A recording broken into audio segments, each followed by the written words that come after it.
আসসালামু আলাইকুম। স্বাগত সবাইকে। পাকা তালের এই মৌসুমে আবারও আপনাদের জন্য নিয়ে এলাম মজাদার এক তালের পিঠার রেসিপি। আজকে করে দেখাবো তালের পাকন পিঠা বা তাল মঞ্জুরি।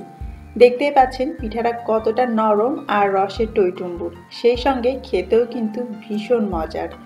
আজকের ভিডিওতে এই পিঠাটা আমি দুইভাবে তৈরি করে দেখাবো। আশা করছি আপনাদের ভালো লাগবে, আর ভালো লাগলে অবশ্যই কমেন্ট করে সেটা জানাতে ভুলবেন না। চলুন তাহলে পিঠা বানানো শুরু করা যাক। আপনারা অনেকেই আমার কাছে জানতে চেয়েছিলেন যে আমি তাল কোথায় পাই। যেহেতু আমি দেশের বাইরে থাকি, ফ্রেশ তালের পাল্পটা নেওয়া আমার জন্য তো অসম্ভব। তো আমি এশিয়ান শপ থেকে এরকম বোতলের তালের রসটা কিনে নিই। প্রথমে আমরা পিঠার জন্য শিরাটা তৈরি করব। এজন্য একটা হাঁড়িতে আমি 1.5 কাপ চিনি নিয়ে নিচ্ছি। সাথে আমি 3টা এলাচ দিয়ে দিব, আর এলাচগুলোকে আমি এইভাবে একটু থেতো করে দিয়েছি যাতে ফ্লেভারটা ভালো ছড়াতে পারে। এবং শিরা বানানোর জন্য 1.5 কাপ পানির সঙ্গে আমি দিয়ে দিচ্ছি 4 কাপের থেকে একটুখানি বেশি পানি। বেশি পানি দিচ্ছি কারণ এই শিরাটা আমরা পাতলা তৈরি করব। আর এখন আমি চুলাটা ধরিয়ে দিচ্ছি হাই হিটে, আর এটাকে নেড়েচেড়ে মিশিয়ে নিচ্ছি। তারপরে ঠিক 7 মিনিট আমি এটাকে জাল করে নিব। এরই মাঝে আমাদের শিরাটা তৈরি হয়ে যাবে। কোনো একটা দুইটারে শিরা লাগবে না, খুবই পাতলা একটা শিরা করতে হবে। আর পানিটা বেশি দিতে হবে চিনির তুলনায়, না হলে কিন্তু আমাদের শিরাটা অনেক বেশি মিষ্টি হয়ে যাবে। আর তাছাড়া পিঠা কিন্তু অনেক রস টানবে, তাই প্রয়োজনের তুলনায় একটু বেশি শিরা আমাদের দরকার হবে। শিরা হয়ে গিয়েছে, এটাকে আমি নামিয়ে রাখছি। আর এই শিরাটা আমরা কুসুম গরম ব্যবহার করব। এবারে আমরা তালের পাকুন পিঠার জন্য ডো তৈরি করব। প্রথমে একটা হাঁড়িতে আমি 1 কাপ তালের রস নিয়ে নিচ্ছি। দেখলেনই তো আমি বোতলের কেনাটা নিচ্ছি, আপনারা চাইলে ফ্রেশটা নিতে পারেন। আর ওই একই কাপে আমি 1 কাপ দিয়ে দিচ্ছি ঘন দুধ, চাইলে নর্মাল কাঁচা দুধও দেওয়া যাবে। হাফ কাপের থেকে একটুখানি কম দিয়ে দিচ্ছি নারিকেল কোড়া। নারিকেল কোড়াটা যত মিহি হবে তত ভালো হবে পিঠার জন্য, পিঠাগুলো ভেঙে যাবে না। আধা টেবিল চামচ দিয়ে দিচ্ছি ঘি, চাইলে তেল বা বাটারও দেওয়া যাবে, এতে করে আমাদের ডোটা বেশ স্মুথ হবে। আর সামান্য একটু দিয়ে দিচ্ছি লবণ। এইবারে সব কিছু একসঙ্গে খুব ভালো করে নেড়ে মিশিয়ে নিব। যখন এটা মেশানো হয়ে যাবে তারপরে আমরা চুলাটা অন করব এবং অপেক্ষা করব এটাতে একটা বলক আসা পর্যন্ত। তালের মিশ্রণটাতে বলক চলে এসেছে। এইবারে চুলার আঁচটা আমি কমিয়ে দিচ্ছি। এটাকে একটু নেড়ে মিশিয়ে নিব। তারপর এর মধ্যে আমরা ময়দা দিয়ে দিব।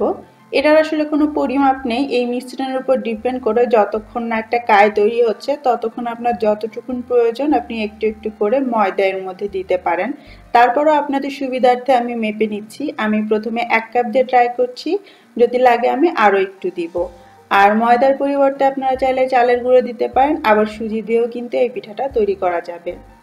1 কাপ দেওয়ার পরেও আমার কাছে মনে হচ্ছে এটা এখনো বেশ নরম, এজন্য আমি এর মধ্যে আরও কিছুটা ময়দা দিয়ে দিব। আমি আরও 1/3 কাপ ময়দা নিয়ে নিলাম এবং সেটাকে অল্প অল্প করে এইভাবে দিয়ে দিচ্ছি। প্রথমে একবারে দিয়ে দিচ্ছি না, কারণ দেখছি যখন মনে হবে আমার কাছে খামিটা তৈরি হয়ে গিয়েছে তখন আমি ময়দা দেওয়া স্টপ করব। যতটুকুন আমি দুধ আর তালের রস নিয়েছি তাতে আমার টোটাল 1 কাপ সাথে 1/3 কাপ ময়দা লেগেছে। আর কিভাবে বুঝবেন যে আপনার খামিটা রেডি হয়ে গিয়েছে আর ময়দা দেওয়া লাগবে না, সেটা হচ্ছে এইভাবে একটু হাতে নিয়ে দেখতে পারেন। যদি হাতের সঙ্গে একদম স্টিকি হয়ে আটকে না যায়, মানে মোটামুটি আপনি এটাকে গোল করতে পারছেন, তখনই বুঝবেন যে এর মধ্যে আর কোনো ময়দা দেওয়ার প্রয়োজন নেই। আমাদের খামিটা রেডি। এবার এটাকে কিছুটা ঠান্ডা করে নিব। যখন হাতে ধরার মতো গরম এটা থাকবে, অর্থাৎ হাতে সহ্য হয় এরকম গরম থাকা অবস্থায় আমি এটা হাঁড়ি থেকে নামিয়ে নিলাম এবং ভালোভাবে একটু মথে নিব। আর এই খামিটা হালকা গরম থাকা অবস্থাতে আপনাকে মথে নিতে হবে, না হলে পরে একটু শক্ত বা দলা দলা হয়ে যেতে পারে। আর যদি মনে হয় বেশি স্টিকি আছে তাহলে সামান্য একটু ময়দা এতে ছিটিয়ে দিতে পারেন, অথবা ঘি বা তেল দিয়েও এটাকে আপনি একটু ভালো করে মথে নেবেন। মোট কথা এটাকে খুব স্মুথ একটা খামিরে পরিণত করতে হবে। আমাদের পিঠার খামির রেডি। এইবার আমাদের পিঠা বানাতে হবে। যেভাবে খুশি আপনি পিঠা বানাতে পারেন। সবথেকে সহজ উপায় হচ্ছে আপনার কাছে যদি কোনো ছাঁচ থাকে তো সেই ছাঁচে ফেলে আপনি এটাকে ডিজাইন করতে পারেন। যেমন আমি এখানে একটা ফুলের মতো ছাঁচ নিয়েছি, সেটাতে বসিয়ে আলতো করে একটু চাপ দিচ্ছি, এটার গায়ে এই ডিজাইনটা বসে যাবে। আর আপনি যদি পারেন তাহলে হাতে কেটেও ডিজাইন করতে পারেন। আমি ডেসক্রিপশন বক্সে একটা লিংক দিয়ে দিব।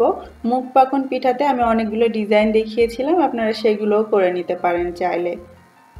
তবে আজকে আমি একটা ভিন্ন ডিজাইন করব, যেটা আমার খুবই পছন্দ হয়েছে এবং অনেক সহজ। প্রথমে আগের মতোই এইভাবে হাতের তালুতে একটুখানি নিয়ে গোল বল বানিয়ে নিব।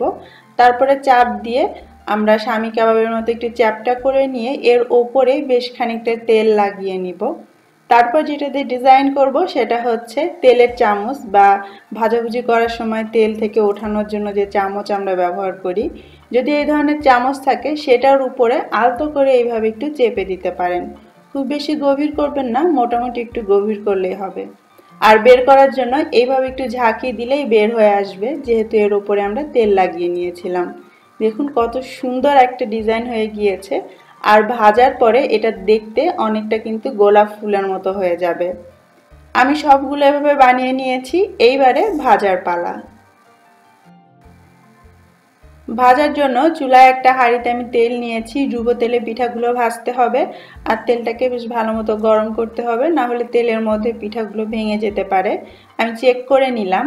এবারে একে একে পিঠাগুলো আমি এর মধ্যে দিয়ে দিব। এই পিঠাটা আপনি দুইভাবে ভাজতে পারেন, একটা হচ্ছে কড়া করে আর একটা হচ্ছে খুবই হালকা করে। তো প্রথমে আমি কড়া করে ভাজাটা দেখাচ্ছি, আর এজন্য আপনার তেলটাকে বেশ ভালো মতো গরম করে নিতে হবে, আর চুলার আঁচটা আপনার মিডিয়াম হাইতে রাখতে হবে। তারপরে এর মধ্যে নেড়ে চেড়ে উল্টে পাল্টে দুই পাশে সুন্দর মতো কালার করে আপনাকে ভেজে নিতে হবে। আর এক এক ব্যাচ ভাজতে আপনার 3 থেকে 4 মিনিটের মতো সময় লাগতে পারে।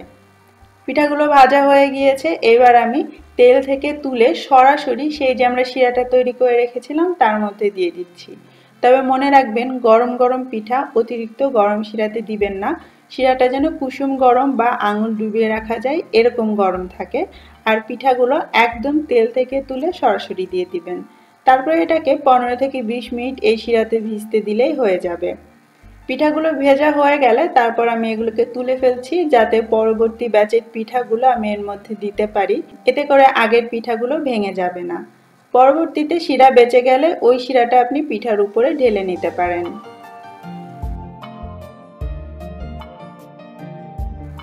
এবারে কিছু পিঠা আমি আপনাদেরকে একটু কেটে দেখাচ্ছি। পিঠাগুলোকে আমি মাত্র 20 মিনিটের জন্য শিরাতে রেখেছিলাম। আপনারা যদি আরও বেশি সময় রাখতে পারেন তাহলে পিঠাগুলো কিন্তু আরও ফুলে যাবে। দেখতেই পাচ্ছেন 20 মিনিটেই কত সুন্দর শিরাটাকে টেনে নিয়েছে, আর একদম রসে টইটুম্বুর। এরপরে বাকি যে পিঠাগুলো ছিল সেগুলো ভেজে নেওয়ার পালা। আর এই পিঠাগুলো কিন্তু আমি প্রথম ব্যাচের মতো কড়া করে ভাজবো না, এগুলোকে আমি হলুদ রেখেই ভাজবো। সেজন্য চুলার আঁচটাকে আমি হাইতে না রেখে মিডিয়াম লোতে রেখেছি এবং অল্প আঁচে এটাকে ভেজে নিয়েছি। তাই বলে কিন্তু পিঠার ভেতরে কাঁচা রাখা যাবে না, সময় নিয়ে ভাজতে হবে। আর এই পিঠাগুলো ভাজতে এক এক ব্যাচে আপনার 7 থেকে 8 মিনিটের মতো সময় লাগবে। আর এগুলো আগের মতো তেল থেকে তুলে গরম গরম অল্প গরম শিরাতে ঢেলে দিতে হবে। যে কোনো একটা বেশি গরম থাকতে হবে। যদি আপনার পিঠা ঠান্ডা হয়ে যায় সেক্ষেত্রে শিরাটাকে হালকা গরম করে নেবেন। আর যদি তেল থেকে তুলে তারপরে শিরাতে দেন সেক্ষেত্রে শিরাটা আপনার কুসুম গরম থাকতে হবে।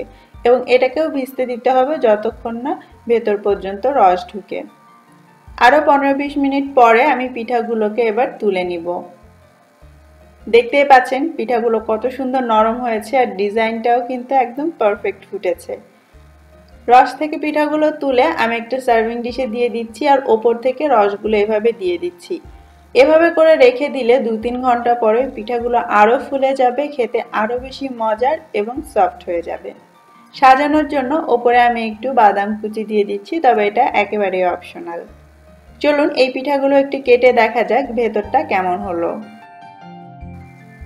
দেখতেই পাচ্ছেন কত সহজে এই পিঠাগুলো কেটে নেওয়া যাচ্ছে। এগুলোও কিন্তু খেতে ভীষণ মজা আর রসালো হয়, সেই সঙ্গে খেতে কিছুটা গোলাপ জামুনের টেস্টও পাওয়া যায়। আশা করছি তালের এই ভিন্নধর্মী পিঠার রেসিপিটা আপনাদের অনেক ভালো লেগেছে। ভালো লাগলে অবশ্যই লাইক বাটনে একটা ক্লিক করবেন। আজকের মতো বিদায় নিচ্ছি। আল্লাহ হাফেজ।